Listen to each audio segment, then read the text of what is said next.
Bonjour et bienvenue dans ce troisième épisode Focus de Purpose Info, l'autre rendez-vous de la raison d'être. Nous recevons aujourd'hui Aymeric Guégan, homme à plusieurs casquettes chez Colasrel, filiale du groupe Bouygues. Représentant du personnel, Aymeric est en charge notamment des sujets RSE pour Colasrel. Nous avons trouvé intéressant et utile d'inviter Aymeric pour nous parler des valeurs de Colasrel et de la façon dont il arrivait à les faire vivre au quotidien. Merci beaucoup, Aymeric, d'avoir accepté de venir témoigner dans Purpose Info Focus. Merci Clarence. On est forcément très flatté, étant donné la qualité de votre émission, d'être invité à témoigner de notre engagement. Merci.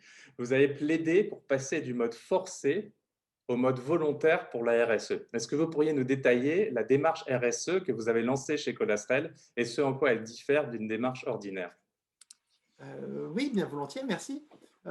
Oui, effectivement, on avait écrit un petit manifeste sur ce thème.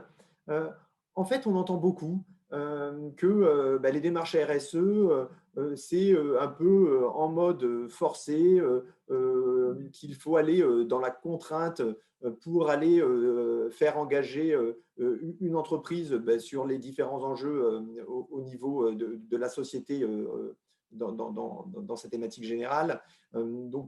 Du coup, on s'est posé la question, mais est-ce que finalement, par rapport aux souhaits des collaborateurs Colasrail, on est dans une démarche forcée ou une démarche volontaire?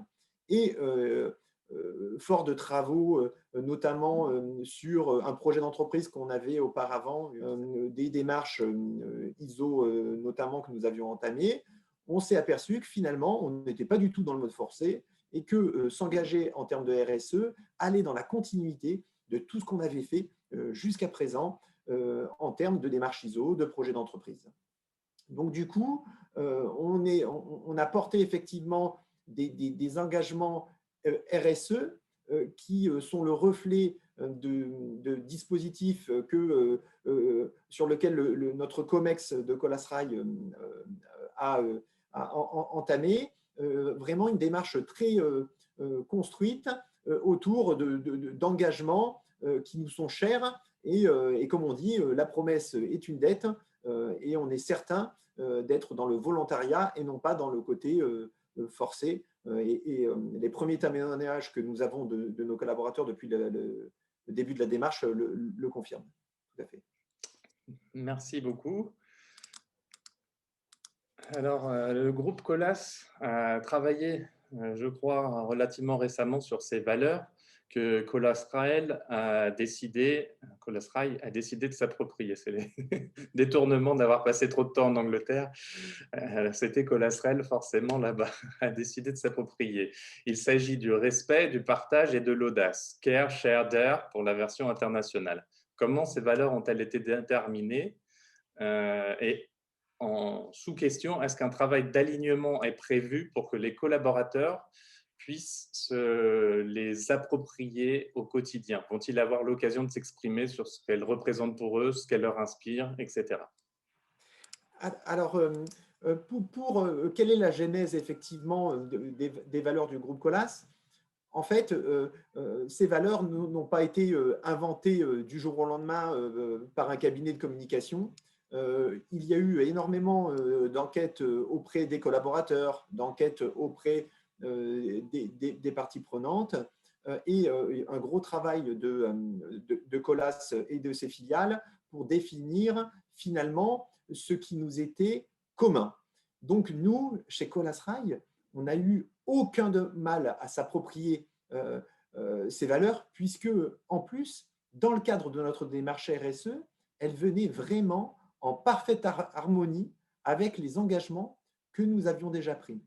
Et récemment, le groupe Colas a notamment désigné un nouveau projet ACT, Act and Commit Together, qui également est le parfait reflet de ces trois engagements qui sont partage, respect et audace. Donc c'est vraiment, voilà, on est très fiers de ces trois mots et on est certain de faire adhérer nos collaborateurs à ces engagements qui font aujourd'hui notre marque.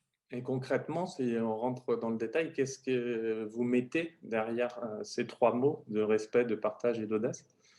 Alors, pour le respect, on dit toujours, ben déjà, il faut se respecter soi-même et être exemplaire. On insiste effectivement auprès de nos collaborateurs sur l'exemplarité et nos managers nécessairement doivent en témoigner chaque jour puisque c'est eux qui montrent l'exemple. Donc, on a dans cette notion de respect, voilà, l'exemplarité. On a le respect de tous nos partenaires, nos co-contractants. Donc, on a effectivement sur nos chantiers énormément de co-contractants, de partenaires, respect de nos clients, mais on va encore plus loin. Chez Colas Rail, c'est le respect de nos concurrents. On a vraiment une démarche très respectueuse de nos concurrents et je pense qu'aucun concurrent ne pourra dire qu'un jour Colas Rail a eu des démarches de discréditation sur, par exemple, les réseaux sociaux. On est vraiment bienveillant vis-à-vis de nos concurrents. Après, on a sur le partage, donc c'est effectivement nos chantiers, c'est une œuvre de partage parce que on intervient forcément dans des conditions de jour, mais beaucoup de nuit, on travaille le samedi, le dimanche, donc on a besoin que nos collaborateurs soient très solidaires pour réussir les défis que nous confient nos clients qui ont besoin de nous dans des périodes stratégiques, puisque globalement, dans le ferroviaire, on intervient plus souvent aux périodes où les gens ne circulent pas. Donc, dans des journées classiques du 8h, 18h, ça intéresse moins nos clients de nous faire intervenir. Donc, on a besoin effectivement de beaucoup de partage dans nos équipes et de solidarité pour pouvoir arriver à atteindre nos objectifs. Pour l'audace, évidemment que l'innovation guide nos actions tous les jours parce que sans arrêt, il faut se réinventer. On se réinvente par rapport aux souhaits de nos collaborateurs qui changent. Et vous le savez, hein, avec les générations, les millennials, les générations Z, on a besoin effectivement d'innover pour répondre à leurs attentes et pour que ces nouvelles forces qui viennent nous aider aujourd'hui contribuent au succès de nos chantiers. On a des innovations techniques. Donc, bien évidemment, quand on s'engage dans la RSE, et hier soir, justement, on a fait une réunion avec tous nos dirigeants en ce sens sur de la technique, on doit innover pour trouver des solutions bas carbone. Donc, vous avez vu, le groupe Bouygues et le groupe Colas s'est engagé à diminuer de 30% son empreinte carbone. Donc, nécessairement, c'est des comités de travail sur l'impact carbone. Et c'est vraiment très, très important de trouver de nouvelles solutions innovantes pour répondre aux attentes de nos clients et protéger la planète. Donc voilà ces trois valeurs. Et vous qui êtes spécialiste, Clarence, de la RSE, vous voyez bien, cette marque, elle est profondément RSE. En effet, je vous remercie de ces précisions. Dernier point sur ces valeurs. Est-ce que, je ne suis pas persuadé forcément que ce soit la panacée, mais ça arrive dans certaines organisations, est-ce qu'il y a des critères de performance qui leur sont rattachés, très précis, pour des KPIs, quelque chose comme ça? Alors, ça me fait très plaisir, Clarence, cette question. Oui, tout à fait. Donc, on a dans le processus ressources humaines, des critères de performance pour chacun de nos collaborateurs qui sont liés principalement aux soft skills. Et justement, on reprend les valeurs de Colas dans ces soft skills et nos entretiens annuels, notre gestion des talents est vraiment indexé à cette nine box et à du coup ces critères de la marque employeur. Merci, Aymeric. Est-ce que, pour finir, vous pourriez nous présenter et nous parler du travail réalisé avec DSF, avec Campus Faire? Comment expliquer qu'avec des objectifs bien éloignés du profit, ces entreprises sociales et solidaires soient devenues des leaders du conseil et de la formation? Quand vous en parlez, on a eu l'occasion, la chance d'en parler déjà un tout petit peu ensemble, on sent que ça vous anime extraordinairement. Est-ce que vous croyez que la performance financière peut être la résultante lorsque le profit n'est pas la finalité, un petit peu comme théorisé par Isaac Getz dans ses ouvrages? Oui, effectivement, on en avait parlé. Donc, moi, je suis hyper fier, hein, vous le savez, hein, des équipes que j'ai chez Département Sécurité Ferroviaire, désigné DSF, et chez Campus Fer. Donc, en fait, ce sont des équipes, ce sont des services support. Donc, on entend souvent parler, hein, dans nos sociétés, de services support. Et quand on m'a donné, dans un premier temps, la mission sur la sécurité ferroviaire, je me suis aperçu que un service support pouvait devenir un service productif. Et du coup, on a effectivement ouvert les écoutilles de ce service, on l'a totalement reconstruit pour en faire à la fois un service qui vient au soutien de la production de Colas Rail, mais également une société de conseil et une société de service pour nos concurrents.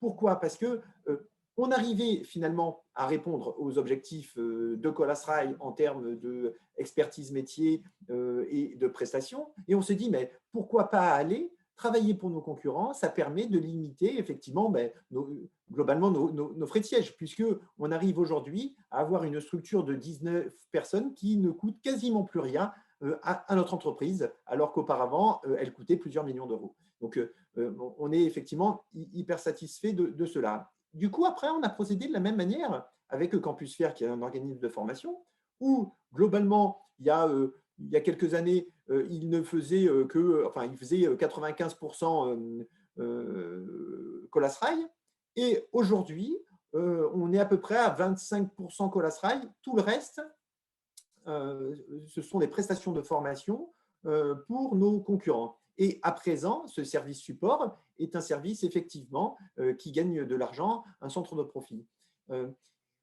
Pourquoi on a fait ça? Je pense que c'est lié effectivement à des valeurs très altruistes où on ne s'est pas dit que parce qu'on arrivait effectivement à répondre aux besoins de Colas Rail, qu'on allait rester monocentrique, concentré sur notre nombril. On s'est dit, mais pourquoi pas aller en faire profiter nos clients qui parfois effectivement rencontrent des difficultés sur la sécurité ferroviaire, sur la montée en compétences des différents métiers du ferroviaire. Et on a, comme vous l'avez vu, hein, puisque vous avez déjà consulté nos profils LinkedIn et nos communications, on a tous les majors du ferroviaire qui sont très bienveillants vis-à-vis de Campus Faire, vis-à-vis de DSF. Du coup, on est vraiment dans un cercle vertueux. Et aujourd'hui, voilà, on a la chance d'être des services support à profit, alors même que la genèse d'un service support n'est pas forcément de réaliser du profit pour son entreprise. Donc, on est très fiers et on a la chance que nos dirigeants, Hervé Le Joliffe et Jean de la Chapelle, nous accompagnent vraiment sur ce mode innovant de société altruiste et essayent d'ailleurs de configurer l'intégralité de la société Colas Rail sous cette vocation altruiste. Et notre projet RSE, c'est cela, c'est en faire profiter les autres, puisque nous, on a déjà énormément de chance. Donc, on aimerait effectivement que nos clients, nos partenaires, les emmener dans la chance avec nous de réaliser des beaux chantiers et des constructions en termes de mobilité durable, puisque le ferroviaire, forcément, est vecteur de mobilité durable. Aymeric, il me reste à vous remercier infiniment d'avoir accepté de participer à l'émission. J'espère que cela aura plu à tous les téléspectateurs au moment de la diffusion, et je leur demande instamment, si ça leur a plu, de mettre un petit pouce, de s'abonner à la chaîne YouTube, et je leur donne rendez-vous pour le prochain épisode de l'émission principale Purpose Info, qui aura lieu le 7 avril en direct sur YouTube à 15h. Aymeric, encore merci. Merci Clarence, et je suis à la disposition bien évidemment des gens, hein, s'ils veulent échanger de manière un peu plus précise sur nos engagements. Voilà, on est très transparent puisque vous tous, vous êtes nos parties prenantes. Merci Aymeric, bonne journée à tous. Merci.